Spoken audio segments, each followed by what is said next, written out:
Bismillah, Assalamualaikum warahmatullahi wabarakatuh. Alhamdulillah, alhamdulillah, alhamdulillahi rabbil alamin wa bihi nasta'in ala umurid dunya waddin. Wassalatu wassalamu ala asrafil anbiya wal mursalin wa ala alihi wa ashabihi ajma'in. Wa asyhadu an la ilaha illallah wahdahu la syarikalah wa asyhadu anna Muhammadan abduhu wa rasuluh la nabiyya wa la rasula ba'da. Allahumma salli wa sallim wa barik ala Muhammadin wa ala alihi wa ashabihi wa man tabi'ahum bi ihsanin ila yaumiddin. Faqala Allah Ta'ala fi kitabihil karim, a'udzu billahi minasyaitonir rajim. Ya ayyuhalladzina amanu taqullaha haqqa tuqatih wa la tamutunna illa wa antum muslimun. Wa qala Rasulullah sallallahu alaihi wasallam, ittaqillaha haitsu ma kunta wa atbi'is sayyi'atal hasanata tamhuha wa khaliqin nas bi khuluqin hasanin. Sadaqallahu wa sadaqa rasulih. Allahumma arhamna bil Qur'an. Bapak Ibu muslimin muslimat rahimakumullah, alhamdulillah kita syukuri segala nikmat yang Allah limpahkan di dalam kehidupan kita, yang dari Allah itu pasti baik. Yang kedua kalinya, mari kita pergunakan nikmat-nikmat Allah dalam rangka menunjukkan rasa syukur kita kepadanya, yaitu rukuk dan sujud, istiqomah mentaatinya hingga husnul khotimah. Yang kedua kalinya, mari kita perbanyak untuk senantiasa bersalawat kita tujukan kepada baginda Rasulullah Sallallahu Alaihi Wasallam. Mudah-mudahan kita termasuk umat beliau yang mendapatkan syafaatnya. Bapak Ibu yang dimuliakan Allah, poin yang ke-8 dari pembatal syahadat yang ditulis oleh Syekh Said Hawa di dalam kitab Al-Islam bisa dikatakan paling luas pembahasannya, karena memang hubbud dunya ra'su kullu khati'ah, karena cinta dunia itu biang keroknya dosa. Cinta dunia itu biang keroknya dosa. Nah, panjenengan saged mirsani di depan mata kita menyaksikan hari ini manusia-manusia yang sudah kehilangan akal sehatnya karena dikendalikan oleh nafsunya. Sampun mirsani nggih, Pak? Itu tanda nyata ya. Jadi apa yang dari Allah itu tidak pernah salah. Jadi semua yang dari Allah itu tidak pernah salah. Artinya menjadi catatan bagi kita ketika kita melihat orang-orang yang bergelimang dengan kekayaan duniawi, lalu mereka memang fokusnya ke sana, maka sesungguhnya bisa dipastikan pasti mereka kehilangan keimanan yang ada di dalam dadanya. Bersyukurlah jika Allah memberikan kepada kita nikmat duniawi ini, walaupun tidak semelimpah mereka, tapi nek wong sekedar tinggi gesang,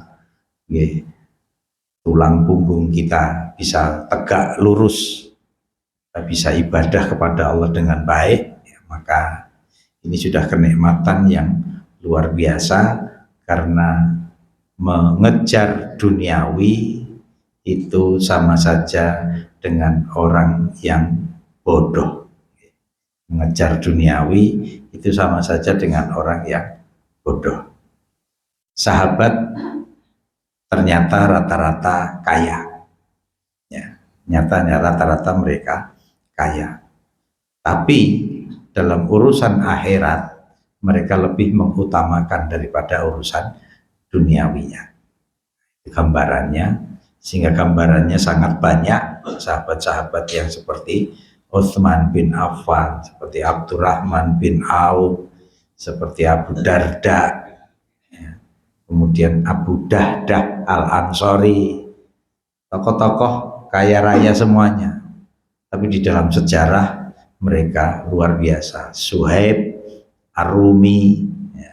Itu semuanya gambaran sahabat yang memang diberi longgar duniawi, tetapi mereka pilihannya akhirat yang ternyata juga tidak mengurangi dunia yang datang dalam kehidupan mereka. Nah, Bapak Ibu yang dimuliakan Allah Subhanahu wa taala, hubbud dunya ra'su kullu khati'ah. Cinta dunia itu menjadi biang keroknya semua dosa dan kesalahan. Ya. Orang yang cinta dunia ya jadi seperti itu, Pak, gelap. Ya, gelap mata. Saya kok ngeraito nggih. Ngeraito itu Pak Ridwan paham ngeraito, Pak? Ngeraito itu napa Pak? Ngeraito. Ngira-ngira ya. Jadi kok enggak mau nerima bantuan dari luar itu ada apa maksudnya? Ya. Kok ngeraito kula ngeten. Ketika mereka nanti masuk dalam jumlah yang banyak, ya, terus melihat gelondong yang ngumpul neng laut, itu kan jelas apa gitu, pelanggaran hukum internasional, Pak. Jadi artinya kita akan membuka aib kita sendiri di hadapan dunia internasional. Itu ngeraito saya, ngawur saya itu. Jangan-jangan ngoten, Pak. Karena itu betul-betul pelanggaran. Hutan lindung kok iso rusak seperti itu. Nah, ternyata kayu-kayu yang umurnya ribuan tahun masih berdiri kokoh itu kalau dibuat furniture, dibuat meja, itu satu meja 36 miliar, wah.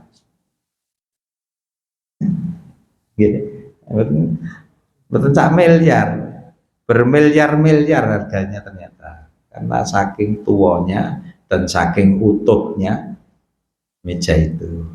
Nah, ambisi yang kesana arahnya ya.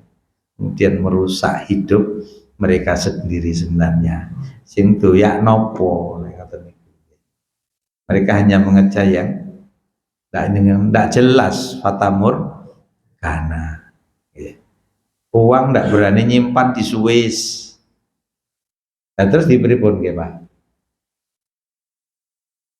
Akhirnya kan buat gudang, nonton Pak, gudang besar sekali, isinya uang semuanya. Lah itu nanti nek uangnya mati terus pripun Pak? Nggih. Nggih, kula duwe klambi sak lemari. Terus sak niki kula mati. Terus klambi kula sing sak lemari nggih napa? Nggih pun nggih kan ngoten asline. Ya. Karena kebutuhannya sangat sedikit sekali. 1.500 niki kita ya Pak nang gawe dhewe lho. Oke. Kenapa saya bisa ngomong gitu? Saya sudah ngerasakan kumpul wong-wong sugih, Pak. Nggih. Saenak-enake teh di hotel berbintang niku rasanya nggih ngeten iki.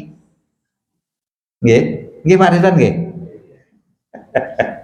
Ya begini ini rasanya. Nggih.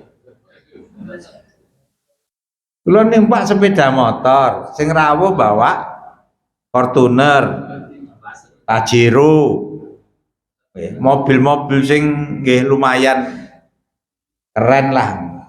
Basan ngumpul sing didahar nggih niku, ora beda. Nggih mau ngoten-ngoten niku. Nggih. Ndak jauh berbeda. Kenapa mereka tidak pernah berpikir ke arah itu?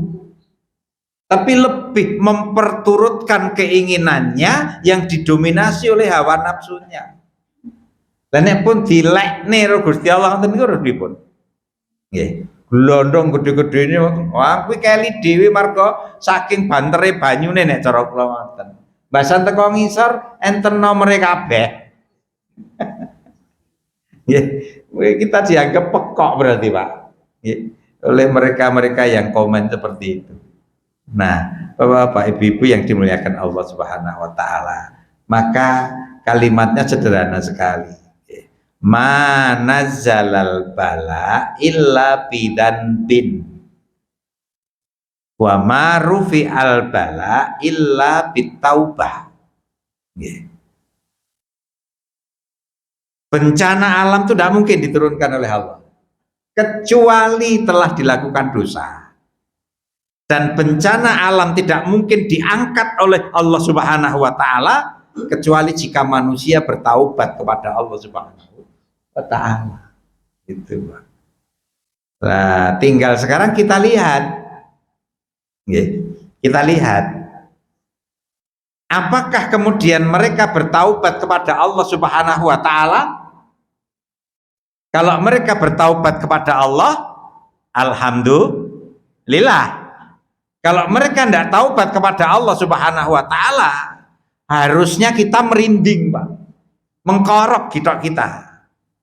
Karena kita berada di lingkup pelaku-pelaku maksiat yang merekalah menjadi sebab murka Allah Subhanahu wa taala, yang artinya kula jenengan sami harus lebih kenceng lagi le istiqomah anggone ibadah. Ya. Harus kenceng. Karena apa? Karena yang namanya musibah bencana yang sifatnya adab, kalau orang-orang kafir ranggagas, Pak. Kalau kita diminta oleh Allah untuk waspada, waspadanya terus pundi? Kalau bisa ditolak bala itu, jadikan Allah senyum kepada kita. Kalau ternyata kita tidak mampu karena kadung didominasi oleh pelaku-pelaku maksiat, maka kita harus kuat kedekatan kita kepada Allah Subhanahu wa taala, karena Allah tidak mentarget orang-orang yang taat kepadanya. Dulu pernah saya ceritakan satu riwayat yang ditulis oleh Ibnu Qayyim al-Jauziyah di dalam Jawabul Kafi. Ada malaikat yang diperintah oleh Allah untuk menghancurkan satu wilayah. Ketika tempat itu akan dihancurkan oleh dua malaikat Allah, lalu dua malaikat ini melihat kok masih ada yang sholat, maka malaikat ini balik laporan kepada Allah dulu, jangan-jangan bukan itu yang dihancurkan. Ya Rabbi, inna fiha abdaka fulanun yusalli. Ya Allah, di dalamnya masih ada hambamu si fulan yang sedang sholat. Jadi artinya orang-orang yang taat ini tidak ditarget oleh Allah Subhanahu wa taala. Tidak ditarget oleh Allah.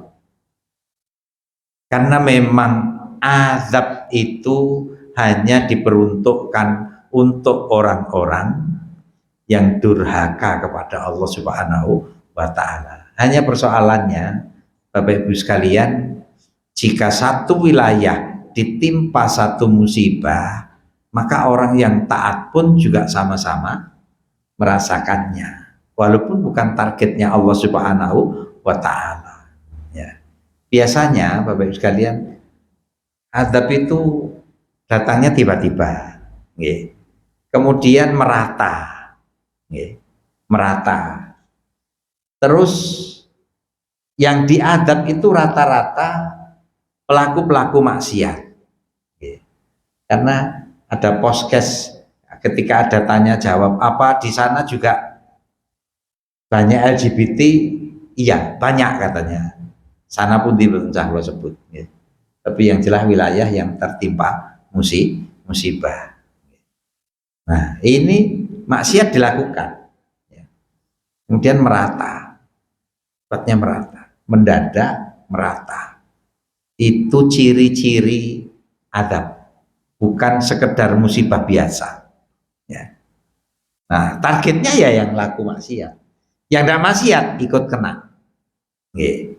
Idza dhaharatil ma'asi fi ummati, apabila telah nampak kemaksiatan di depan umatku, dalam kehidupan umatku, ammahumullah bi'adzabin min indih, maka Allah akan meratakan azabnya kepada mereka.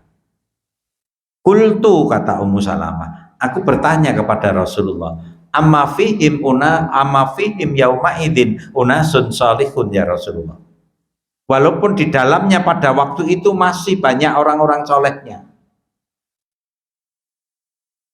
Qal, Nabi menjawab, bala, ya. Kultu, aku bertanya lagi, kata Ummu Salamah, kaifa yasna'u biulaik, apa yang dilakukan oleh Allah kepada hamba-hambanya yang soleh itu? Yusibuhum ma asobahu, mereka juga akan tertimpa musibah sebagaimana mayoritas mereka ditimpa musibah. Nah, ini Bapak Ibu sekalian yang harus jadi catatan kalau panjenengan saya. Tsumma yasiruna ila magfiratim minallah wa ridwan. Akan tetapi musibah yang menimpa orang-orang yang taat kepada Allah Subhanahu wa taala, penderitaan itu menjadi penghapus dosa dan kesalahannya.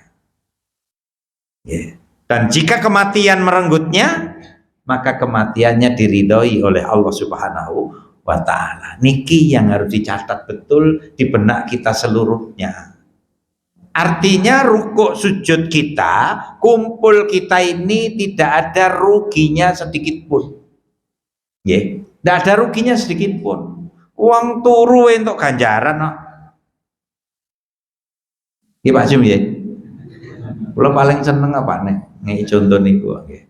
Pun mang turu nek memang ora kuat ngangkat sirah tenan. Nggih. Wong jenengan ki griya nawaitune pun lurus nggih. Aku arep pengajian insyaallah soto. Pripun Pak? Kleru nggih Pak?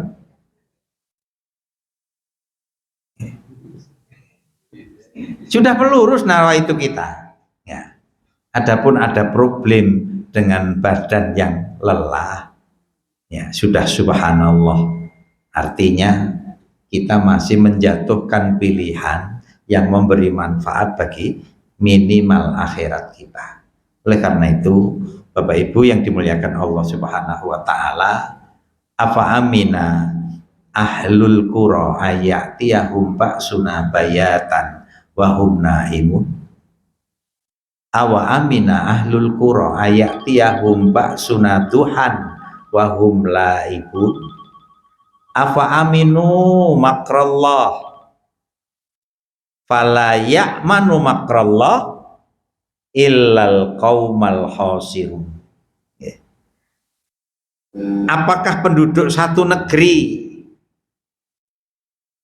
merasa aman dari adab Allah Subhanahu wa taala yang akan didatangkan di waktu malam dikala mereka sedang tidur mendengkur?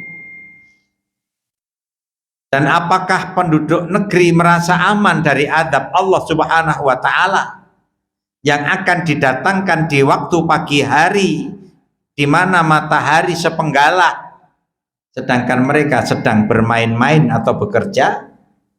Maka tidaklah merasa aman. Dan mereka, apakah mereka merasa aman dari adab Allah yang didatangkan secara tiba-tiba?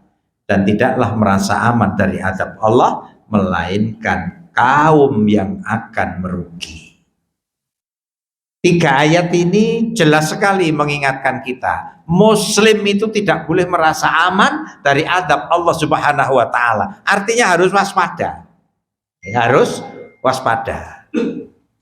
Kebetulan ada yang ngaji dengan saya, ya, lalu saya tanya, Pak, riyen banjir tahun 66 niku pasar Kliwon kira-kira jerone sepinten 6 meter Pak. Pasar Kliwon. Nah, Semanggi Mojo 2 meter kita Ibu. Pinten Pak? Semanggi Mojo pinten? Nah, bisa 9 meter, 8 meter pinggir Bengawan Solo.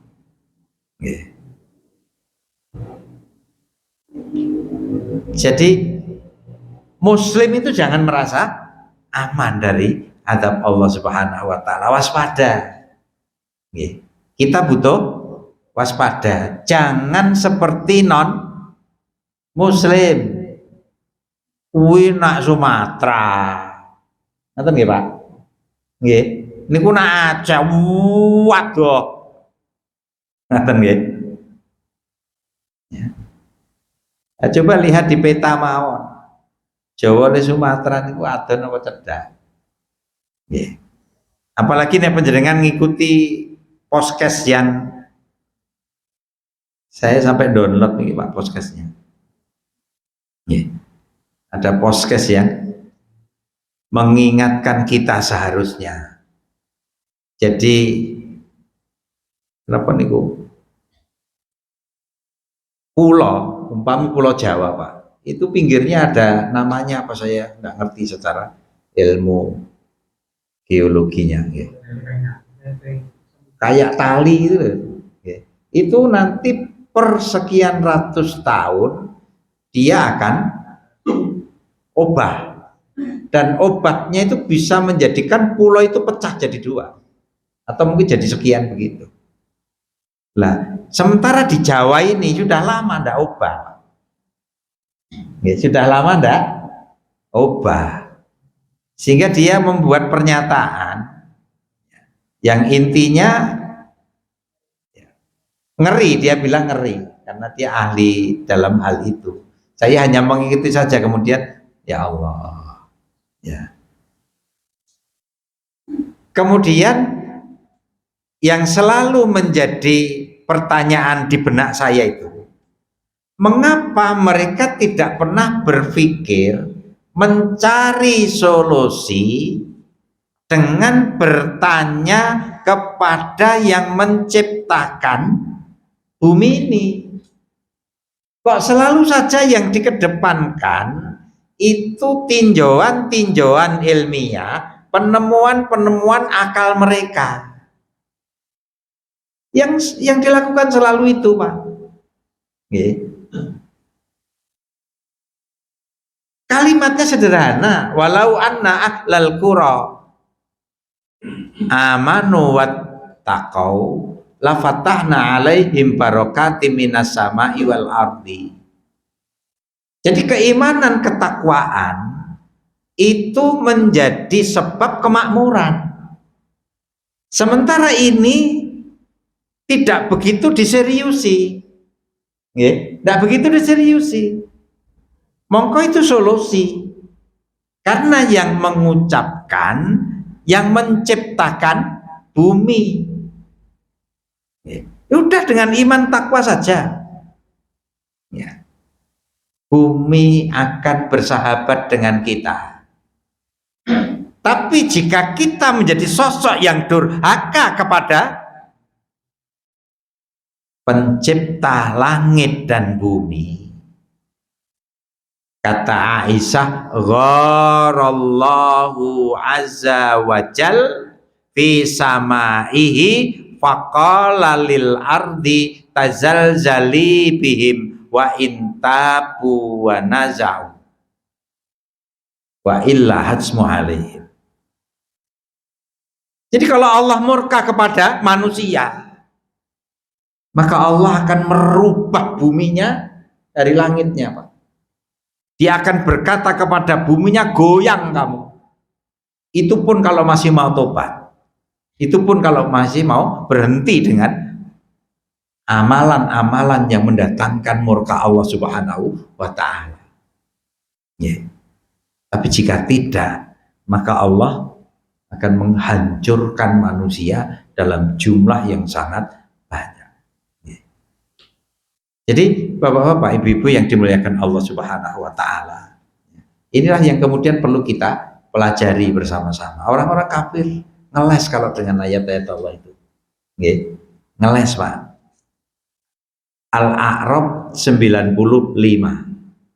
Nggih. Al-A'raf 95. Wonten dengan sakit matus sih. Coba Ibu, Bapak dibaca Al-A'raf 95.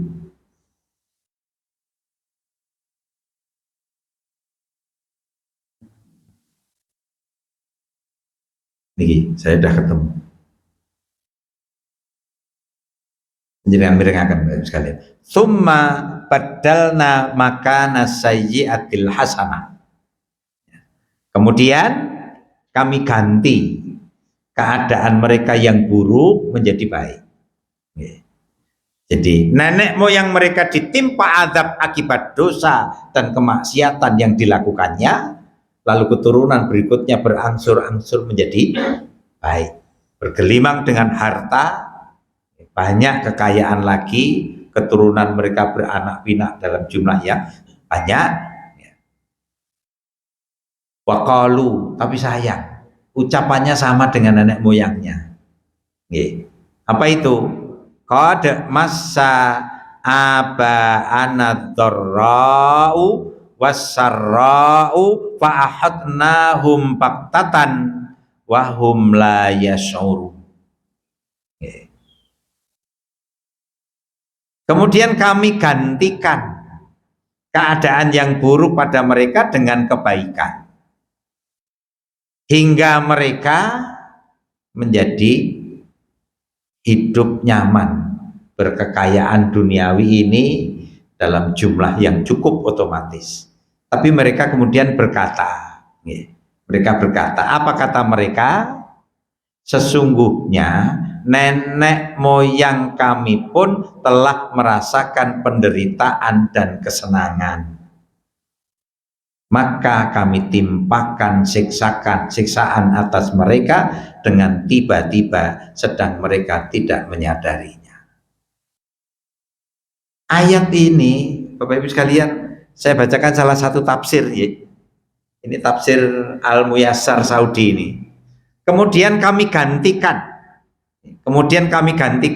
kondisi yang lebih baik sebagai pengganti keadaan buruk itu, hingga mereka berada dalam kondisi sehat tubuh mereka, keleluasaan, kenyamanan, dan kekayaan duniawi untuk memberikan kesempatan bagi mereka lagi. Semoga mereka mau bersyukur. Semoga mereka mau bersyukur. Akan tetapi semua itu tidak bermanfaat bagi mereka sama sekali, dan mereka tidak mau mengambil pelajaran serta tidak meninggalkan keadaan pemulanya. Mereka malah berkata, ini sudah merupakan kejadian biasa pada suatu masa bagi penduduknya, satu hari baik, di hari yang lain susah. Itulah yang terjadi pada nenek moyang kami sebelumnya, maka kami pun menimpakan siksaan pada mereka dengan tiba-tiba ketika mereka telah merasa aman, tidak merasa takut datangnya kehancuran pada benak pikiran mereka. Ini penjelasan tafsir Saudi Al-Muyassar yang sudah diterjemah. Jadi bapak-bapak, ibu-ibu yang dimuliakan Allah, muslim tidak boleh tidak waspada dengan datangnya azab Allah Subhanahu wa ta'ala. Kita harus waspada. Niki mendungi rodok peteng loh Pak. Ya, niki mendungi rodok peteng. Jangan nyantai. Wong sudah terbukti kok, jembatan Mojo Ngetan niku entek Pak. Dereng dangu kan niku. Boten ngertos, Bu. Jembatan Mojo ke timur kena puting beliung, habis sampai tempat karaoke niku entek total, Pak. Belum lama baru dikembalikan, dibangun lagi. Kalau muslim, dia harus bisa mengambil pelajaran. Mendunge kaya ngene, ya Allah, beri hujan yang memberi manfaat. Ya Allah, beri hujan yang baik. Maksudnya begitu. Jangan seperti kaum yang diazab oleh Allah Subhanahu wa taala. Azab datang rumangsane kebaikan, sehingga mereka sosok yang tidak mawas diri, bergelimang dengan dosa tapi tidak rumangsa dosa. Basan sudah habis semuanya, barulah mereka menyadari, oh ini akibat dosa. Dusun Legetan, Banjarnegara. Kebetulan kapan kemarin saya bertanya, kebetulan yang ngaji itu dia orang Banjarnegara. Saya tanya, tugunya masih Pak? Tasik katanya. Masih tugu peringatannya. Jadi nari lengger itu ben bengi Pak. Di kampung tuh berbengi. Ceritanya saya baca begitu. Terus saya tanya kepada yang ngaji sama saya, kebetulan saya Banjarnegara tadi. Tugune tesih Pak? Masih katanya.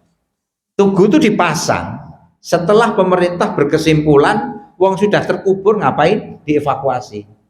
Maka kemudian diberi tugu peringatan. Peringatannya apa? Nek coro diomong ngoten, jangan lenggeran benungi. Tarinya lengger itu napa nggih? Nah, tayub ngoten mawon iki gampang. Tayuban lanang wedok plus mendem. Sampai akhirnya terjadi hujan sangat deras plus petir. Jadi beledek menyambar-nyambar sampai masyarakat tidak ada yang berani keluar. Pagi hari keluar, mereka dikagetkan. Dusun Legetan habis, tidak ada satupun wuwung rumah. Tidak ada satupun wuwung rumah yang kelihatan karena tertimbun pecahan gunung pengangun-angun. Anehnya bukan longsor Pak. Masyarakat sana mengatakan terbang. Tanah gunung niku terbang. Kalau longsor masih masuk jurang Pak. Karena masih ada lembah-lembah di bawahnya jurang. Tapi langsung nutup dusun Legetan tahun 1955. Di Indonesia Pak, cedak kali kalau dengan sami. Paling perjalanan 5-6 jam. Ya. Nah, tidak bisa ngambil pelajaran. Coba kalau bisa dibantu saya Pak. Ada yang bawa HP betul? Atau Quran Pak? Mas Quran Mas. Al-Ahqaf ayat 24 itu jenengan baca. Itu nasihat luar biasa itu. Surat Al-Ahqaf ayatnya 24.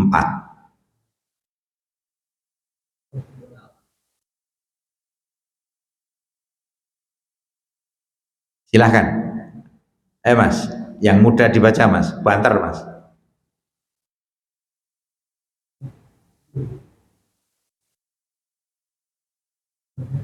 Enggak, dibaca keras, artinya aja biar cepat.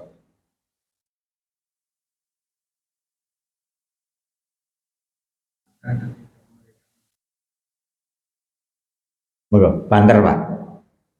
Maka ketika mereka melihat azab itu berupa awan yang menuju ke lembah-lembah mereka, mereka berkata, inilah awan yang akan menurunkan hujan kepada kita. Bukan, tetapi itulah azab yang kamu minta agar disegerakan datangnya, yaitu angin yang mengandung azab yang pedih. Niki nek cara maca nggih kula ngeten Pak. Apa hubungane kene seneng-seneng terus lemahe obah gempa? Ora masuk akal ngoten Pak. Itu bahasa orang sekarang. Kalau bahasa di dalam ayat itu wa yasta'jilunaka bil adzab wa la yukhlifallahu wa'dah. Mereka nantang kamu agar azab itu segera didatangkan. Allah mengatakan tidak pernah menyelisih janjinya. Kepekaan mereka terhadap azab itu hilang Pak, karena saking hidup mereka hanya apa Pak? Mulut, perut, farut. Nggih, mulut, perut, farut. Mung niku tok uripe. Ndak ada kepekaan terhadap adab Allah Subhanahu wa taala. Sedang adab datang itu menghabiskan mereka seluruhnya. Di surat Al-Ahqaf ayat 24 itu. Nggih.